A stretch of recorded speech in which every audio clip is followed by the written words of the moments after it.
Chapter 1. The Quiet Hour. The rain tapped gently against the wide windows of the master bedroom, casting shimmering streaks down the glass like nature's lullaby. The house, nestled on the edge of a misty hillside, had finally fallen into stillness. The children, Ariana and Daya, were fast asleep in their separate rooms, their laughter now just a memory echoing from earlier in the evening. Meera stood near the vanity mirror, brushing her long dark hair with languid strokes, the soft glow of the bedside lamp outlining her figure. The silk robe she wore clung loosely, sliding against her skin like whispers. She caught Aditya's gaze in the mirror behind her. "You keep staring," she said softly, a teasing smile tugging at her lips. Aditya leaned against the doorway, shirtless, with a towel draped over his shoulder. The years had added lines to his face, but his eyes still burned with the same fire she fell in love with years ago. "It's not staring," he said. "It's admiring." Meera laughed quietly.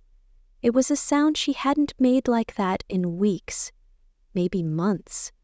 Between work, parenting, cooking, laundry, and 100 little things that robbed them of their time, this moment felt like stolen treasure. Aditya stepped forward, taking the brush from her hand and setting it aside. "Let's not waste this night," he whispered. She turned to face him, their breaths mingling as the distance closed. Lips brushed, fingers tangled. The world beyond the room slipped away. They made their way to the bed in silence, words replaced by long, yearning kisses and the language of touch.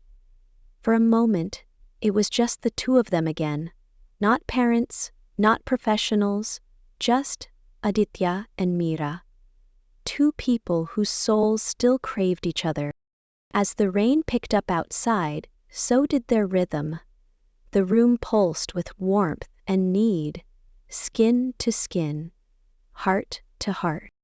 Amen. The soft creak of the doorknob. Both froze. Aditya pulled the blanket quickly over them as Meera's eyes darted to the door. And it was slowly opening, and standing there in the dim hallway light were two small silhouettes. "Arian?" Meera whispered, breathless for a different reason now. He stepped into the room, holding his little sister's hand.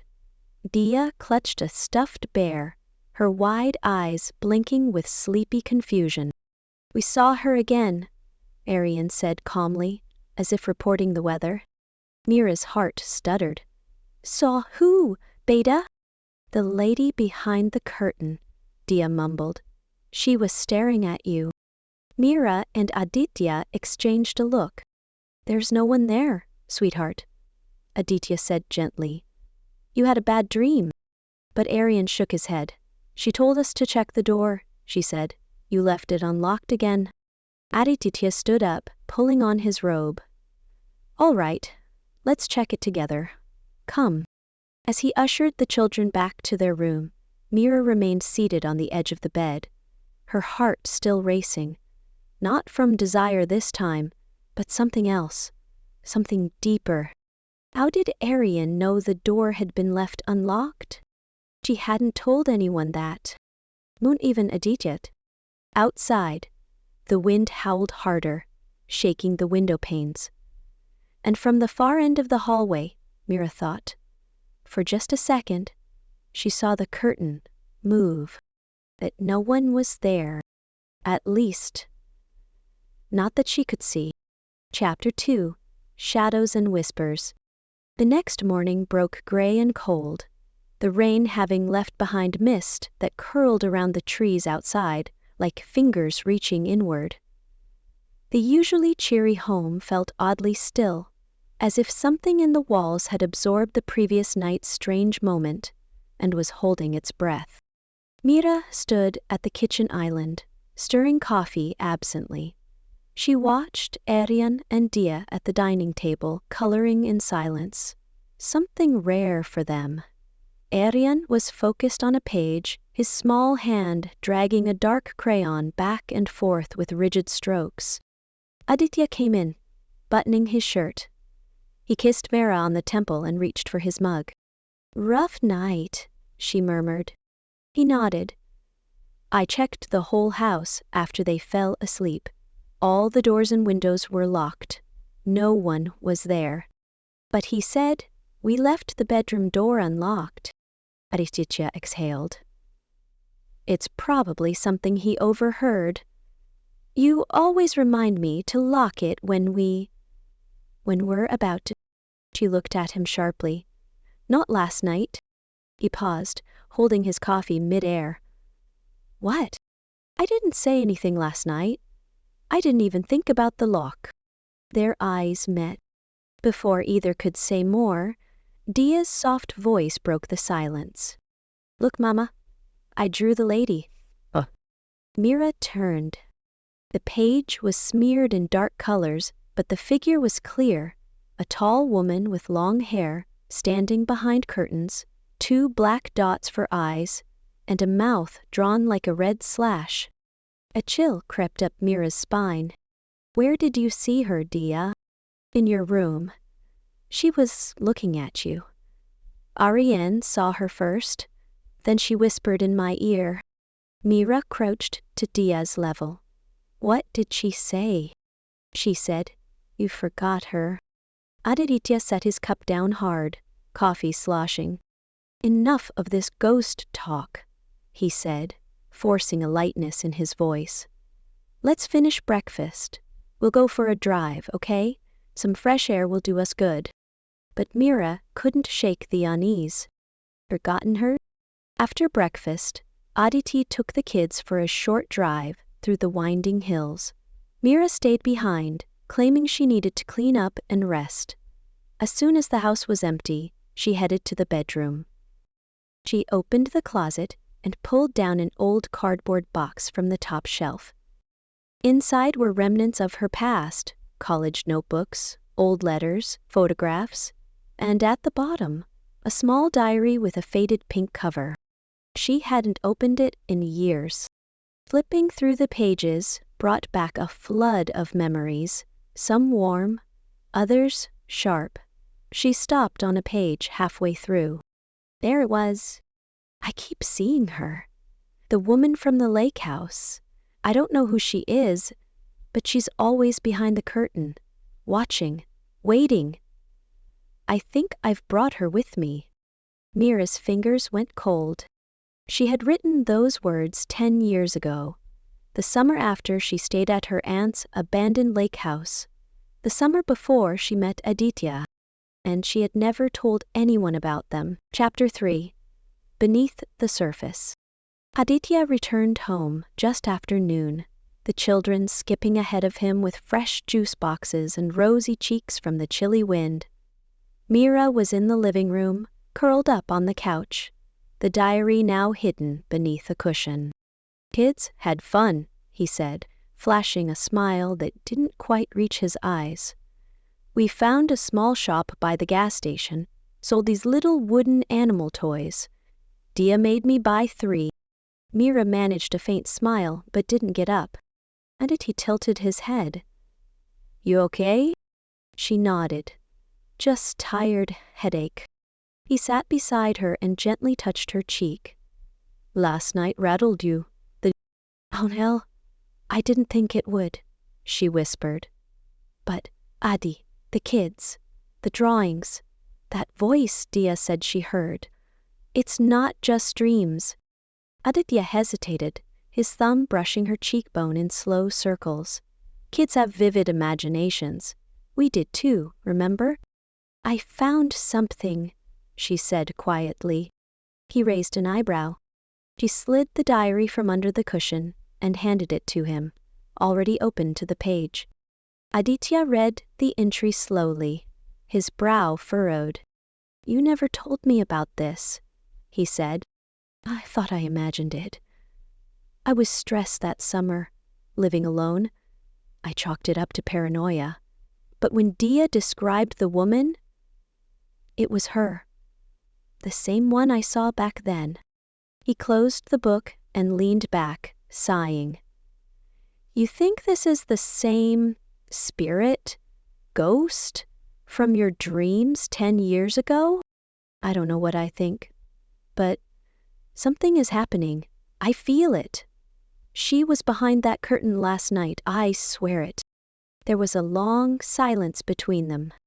Aditya reached for her hand, threading his fingers through hers. Whatever it is, we'll face it together. Her eyes welled up with tears. That moment, she was reminded of the depth of his love, steady, loyal, unwavering. Through every argument, every crisis, every joy and tear, Aditya had always been there. "I love you," she whispered. He kissed her gently, first on the forehead, then her lips, softly, like the beginning of a promise. Their kiss deepened, hands exploring familiar paths, hungry for reassurance. They moved to the floor beside the couch, bodies finding each other with a tenderness that transcended fear. As their breaths mingled and hearts raced, the mist outside thickened, curling against the windows like it was watching. Then came a sound. "Dad," from upstairs. They both froze. Her Aditya pulled away, breath still heavy. "Stay here." "No," Meera said, gripping his arm. "I'm coming with you." They moved together, silent and barefoot, up the stairs, past the children's rooms. The noise had come from the attic. Aditya climbed the folding ladder first, flashlight in hand. The dusty space above smelled of cedar and something older, moldier, forgotten. Meera followed, scanning the dark with cautious eyes. In the far corner of the attic sat an old trunk, one neither of them recognized. Aditya looked at her. "Did you put that there?" She shook her head. He knelt and unlatched it. Inside, layered with yellowing cloth, were old photos, dozens of them, black and white, all of them of women, different faces, different eras. And in each photo, in the background, a figure behind a curtain, unmistakably the same woman. Meera staggered back, her hand flying to her mouth. Aditya pulled out one photo and turned it over. In faded ink, it read, "He follows those who forget until they remember." Chapter 4. The Forgotten Thread. That night, neither of them slept. The photos from the trunk now lay spread across their bed. Faces from long ago, eyes caught mid-smile or mid-frown. But behind each expression, lurking in shadows or peeking between curtains, stood the same woman. She was always there, sometimes blurred, sometimes in perfect focus, but always watching. "She's real," Meera whispered, "not just in my mind, not just in dreams." Aditya sat on the edge of the bed, one hand resting protectively on her thigh. "There's got to be an explanation, a pattern. Maybe these women are all connected." Meera's breath caught.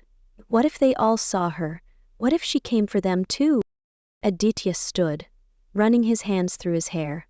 "We need to find out who she is, where these photos came from. That trunk wasn't here before. And the kids? What if she's trying to get to them?" Meera's voice trembled. Aditya crossed the room and knelt before her. "We're not going to let that happen. Whatever this is, we'll stop it. We're not alone in this." She cupped his face with both hands and kissed him fiercely. The fear had awakened something raw in them, an urgency to feel alive, to claim each other in the midst of the unknown. Their kiss turned heated, his hands finding her waist, hers gripping his shoulders. They fell back onto the bed, their bodies seeking refuge in each other once more, tangled between old photographs and growing dread. Afterward, as they lay beneath the sheets in silence, Meera whispered, "I think this all goes back to the lake house." Aditya's voice was low. The one your aunt owned? She nodded. I stayed there one summer after college, alone. That's when it started. I saw her. I felt her. I thought I was imagining it, but now... Aditya leaned on one elbow. Then, that's where we go. Meera looked up. You're serious? If that's where this started, then maybe that's where we ended. She was silent for a moment, then said, It's been abandoned for years. No one goes there. All the better, he replied. We'll go tomorrow, just us. And the kid? I'll ask your mother to take them for the weekend. We'll say we need a break. No need to scare anyone. She nodded slowly, her hand finding his again. Promise me we'll come back. Together. He pulled her close, their foreheads touching. I swear it. Just then, the lights flickered, and from downstairs came the sound of the television turning on, by itself. Aditya sat up sharply. Meera held her breath. The screen glowed from the living room, casting blue light up the staircase. They crept downstairs, hand in hand. The TV blared static. Aditya grabbed the remote and shut it off. But just before the screen went black, a woman's face had appeared in the snow. Not a program. Not a glitch. Her face, and she had smiled. Chapter 5. The Road Back. The following morning came like a ghost. Gray, silent, and watchful. Aditya packed the car in silence while Meera finished folding the children's clothes for their overnight stay at her mother's house. Aryan and Dia were unusually quiet, as if they, too, sensed the shift in the air. Be good, okay? Meera said, crouching to kiss their foreheads. We'll be back in 2 days. Will the curtain lady be with you? Dia asked. Meera's heart skipped a beat. No, sweetie, she stays here. But she likes following you, Aryan said softly. She told me that. Aditya stepped in quickly. Hey, buddy, no more scary stories, all right? It's just you and Nani for the weekend. Pizza, cartoons, fun. He ruffled Aryan's hair, forcing a smile that didn't quite hide the tension beneath it. Minutes later, the car wound its way out of town, heading toward the lake house. The drive was long, lined with tall pine trees and empty roads. Fog lingered across the low hills like a secret whispered by the earth itself. Meera hadn't been back in over a decade. Are you sure you're ready? Aditi asked gently. No, she admitted, but it's time. They didn't speak much for the rest of the drive. The silence between them wasn't cold. It was heavy with shared purpose, sharpened by fear, but bound by love. At last, they reached it. The lake house stood at the edge of still water, forgotten by time. Peeling paint, weather-beaten shutters, and ivy crawling across the front porch made it look like a house trying to disappear into the woods. Meera hesitated before stepping out of the car. She had once loved this place, spent summers here, reading, painting, swimming in the lake. But the final summer had changed everything. The dreams, the whispers, the eyes behind the curtain. And then she'd left, locked the door. Never returned. Aditya placed a hand on the small of her back. Together, remember? She nodded, and they crossed the threshold. The air inside was stale. Dust danced in sunbeams that pierced through broken shutters. Furniture remained exactly as she left it, draped in white sheets, silent sentinels to a forgotten time. They walked through the house slowly. Aditya opened drawers, checking for anything unusual. Meera stood in front of the long hallway mirror. She remembered standing there once, brushing her hair at night, and seeing something move behind her reflection. Now, the mirror only showed her older, wiser, but still afraid. Suddenly, Aditya called out, "Meera, come here." She followed his voice into the attic stairwell. He had pushed open the heavy door that led up into darkness. "Same smell," he muttered, "same as our attic." They climbed slowly, flashlight in hand. The attic was dry, but filled with old trunks and cardboard boxes. At the far end, under a plastic tarp, sat something wrapped in floral fabric. Aditya pulled the cover off. It was a full-length curtain, still on its rod. Familiar. Meera's breath hitched. "That's it. That's the one. From my dreams." Aditya touched the fabric. "There's something behind it." He moved it aside and found a hidden door built into the attic wall, almost invisible against the wood panels. Without a word, he twisted the handle and pushed. Behind it was a small hidden room. Inside, lit by a narrow skylight, was a woman's writing desk, dust-covered journals, and a single framed portrait. The woman from the photos. Young, elegant, and unmistakably watching. Beneath the portrait, in etched script, were the words, "Lilian Verma, 19141938, forgotten, but never gone." Meera stepped back. "I've seen that name before, in the guest book." She darted downstairs, finding the old visitor's register in a drawer. She flipped through the yellowed pages. Who? There it was. Lilian Verma, July 1938. Written in the same sharp, slanted handwriting as the notes in the attic journal. "He was here," Meera whispered, "the summer she died." Aditya glanced back up the stairs. Then whatever happened started here. And as if in response, a sudden gust of wind slammed the attic doors shut above them. Chapter 6. The Journal of Lilian Verma. The attic door slam echoed through the lake house like a warning shot. Aditya rushed up the stairs and pulled it open again. Nothing blocked it. No wind, no draft. Just the silent tension of something unseen, something that didn't want them to be there. Back in the attic, Meera stood at the center of the small hidden room, staring at the portrait. "She looks like me," she murmured. Aditya turned. "What?"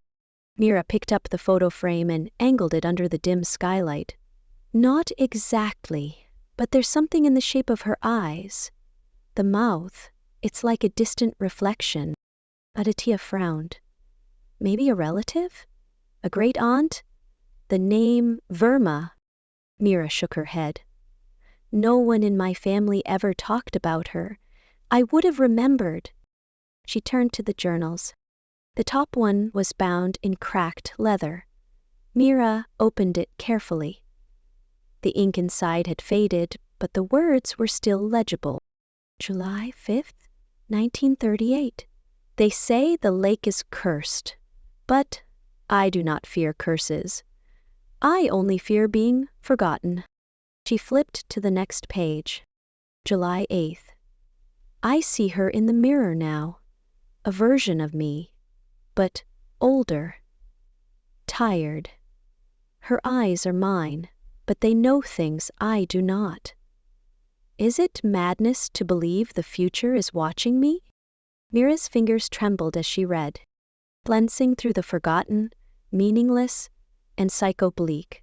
Quote, "The man in my dreams whispers that I will be left behind. I see lovers kissing through windows, doors unlocking in the dark, and always she stands behind the curtain." Meera stopped, her heart hammering in her chest. "He's writing about me," she whispered. Aditya stepped closer. "Meera? No, listen." She described seeing someone older in the mirror. A woman with her eyes. "She saw me before I even existed." "You're saying this is some kind of time loop?" "I don't know what it is," she said, voice breaking. But Lillian saw me. She knew this was going to happen. They stood in stunned silence. Then Meera turned to the final entry. "Hey, nurse," demanded Mom. "I tried to lock the door, but she came anyway. Not to hurt me, but to become me. She'll forget. She'll live, but I will stay behind the curtain, watching." Long pause. Aditya exhaled slowly. "She never left this house." Meera nodded. "She stayed. She became part of it." They both looked again at the portrait, which now seemed to stare back with deeper meaning. Aditya said quietly, "What if she's not angry? What if she's just waiting to be remembered?" That thought lodged deep in Meera's chest. The heaviness of it, the tragedy of being lost to time, to memory. That night, they didn't sleep upstairs. They made a small bed by the fireplace on the main floor. As rain tapped softly on the windows, Meera curled into Aditya's arms. "She's trapped," Meera whispered, "and I think I'm the only one who can set her free." Aditya kissed the top of her head. "Then we will. We'll help her remember who she was." A log cracked in the fireplace. Shadows danced along the walls. Outside, across the lake, a soft white figure appeared briefly by the water's edge. Just a silhouette behind the trees. Watching, waiting. Chapter 7. Echoes on the Water. Morning came, cloaked in silver mist. The lake shimmered like glass, still and silent, as if the earth was holding its breath. Meera stood on the porch, wrapped in a shawl, staring out at the spot where she had seen the figure the night before. The tall reeds swayed slightly near the water's edge, but there was no one there now. Aditya joined her, coffee in hand. "You didn't sleep much." "Neither did you." He smiled faintly. "Not when my wife's being haunted by a ghost who may be her twin from another lifetime." She leaned into him. "She's not haunting me. She's trying to show me something. I feel it." Together, they walked down to the lake. Mist curled around their ankles as they stepped onto the old dock. Time had worn the boards soft and creaky beneath their feet. Lillian's journal ended on July 21st, 1938, Meera said. That was her last entry. If she died that day, it had to be here, near the lake. She mentioned trying to lock the door. Aditya nodded slowly. "Let's search the boathouse." The small structure sat half submerged, its roof caved in on one side. Inside, the scent of algae and rotting wood was thick in the air. Meera pushed aside broken oars and a half-collapsed chair until she found a hatch beneath the floorboards. Together, they lifted it. Inside was a narrow crawl space and something wrapped in oilcloth. They hauled it out and laid it on the dock. Meera's hands trembled as she unwrapped it. Inside was a velvet pouch, and within that, a delicate locket, tarnished by time, engraved with the initials L.V. She opened it slowly. Inside were two tiny portraits, one of Lillian and one of her. Meera's heart stopped. It was her. Same eyes, same shape of mouth, only painted in an older vintage style. "You ask for?" "I don't understand," she whispered. Aditya's voice was quiet. "Maybe you don't just look like her. Maybe you are her.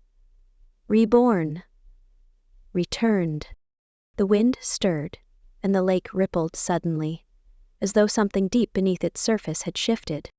A chill raced down Meera's spine. She clutched the locket, and as she did, a strange pressure built behind her eyes. Then, a vision. She saw Lillian standing on this very dock, wrapped in a nightgown, crying. A man approached.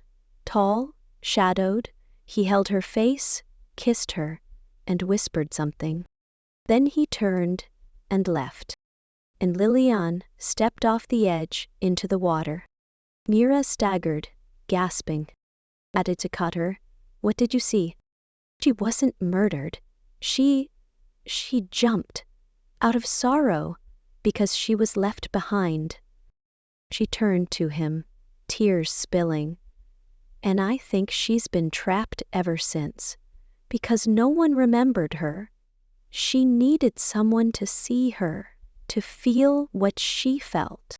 Aditya wrapped his arms around her. "You saw it because she gave that memory to you." Meera pressed her forehead to his.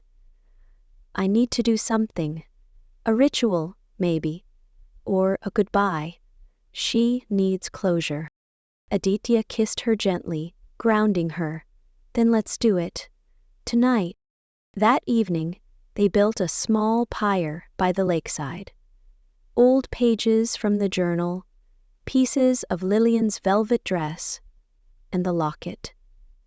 Meera whispered a soft prayer of remembrance as she lit the match. The fire burned brightly against the darkness, casting flickers of gold on the water's surface. And as the last of the locket melted away, Meera saw her again. Lillian, standing in the lake, smiling. But this time, she didn't vanish. She turned, walked into the mist, and faded peacefully. Gone. Freed. Aditya pulled Meera into his arms, burying his face in her hair. "You did it," he whispered. "You've set her free." Meera cried into his chest, tears of grief, relief, and healing all at once. Later, as they made love under the stars on the porch, wrapped in a blanket, Meera felt something new between them. A depth forged in fire and sorrow. A bond sealed by a soul once lost.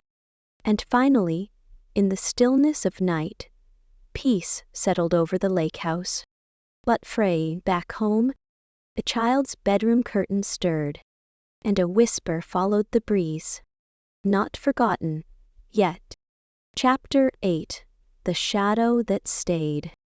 The lake house no longer felt haunted. By the time Meera and Aditya drove back home, the weight on her chest had lifted. She felt clearer, lighter, as if Lilian's sorrow had unknotted something within her. The memory of that figure walking peacefully into the mist stayed with her like a blessing. But peace, as they would soon learn, had its price. Their children greeted them at the door with squeals and hugs, their little arms wrapping around Meera's waist, as though anchoring her to the present. "We missed you, Mama," Ariane whispered, nestling into her shoulder. "I had a bad dream," Dia said solemnly. "But it wasn't mine. It felt like someone else was dreaming inside my head." Meera stiffened. Aditi caught her glance and gave her a gentle squeeze. They tucked the kids in early, giving extra kisses and double-checking the locks on the windows. Meera even tied the bedroom curtains back tightly. No room for shadows tonight. But when she and Aditya finally curled into bed, something wasn't right. She couldn't shake the feeling of being watched. As Aditya drifted into sleep beside her, Meera sat up and stared into the hallway. There, barely visible in the dark, the attic door was open again. She got up, heart pounding, and slowly stepped toward it. Each footfall felt like thunder. At the base of the attic stairs, she froze. Whispers. Soft. Layered. Not just one voice, many, as if the air itself was remembering. Left behind. And forgot? Her blood her eyes. Meera turned on the light. The whispers stopped instantly. She climbed the stairs and entered the attic, breath caught in her throat. Everything was just as they left it. except for the old trunk. It had moved. Now, it sat at the far corner, its lid cracked open. Inside were more photos, more than before, and at the very top, a photo of Dia, taken from behind the curtain. Meera's scream brought Aditya running. "What is it?" he asked, eyes darting. She showed him the photo. He turned pale. "That wasn't here before.